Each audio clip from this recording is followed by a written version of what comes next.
success is not made to be easy. Yes. If you want to be successful, ang unang imumold niya sa'yo yung character mo on the way to your success.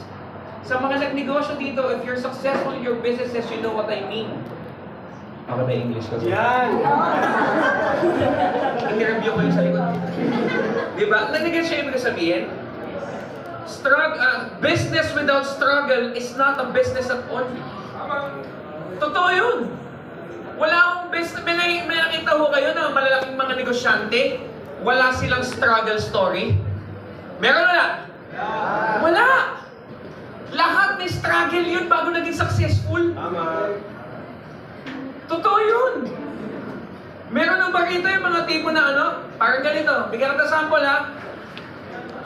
Kilala niyo si ano? Yung naka-invento ng bulb. Sino yan? Si Thomas Edison. Mang Tomas. Si Thomas Edison. Flores. Di ba? They call him a genius. Pero alam mo, sabi niya hindi. Kung genius ako, isang filament lang ang ano ko dyan, bumukas agad. It took him thousands and thousands of failure before nakuha niya yung tamang filament para umilaw. Did he call it a failure? No! He call it ano? Learning kung paano niya makukuha.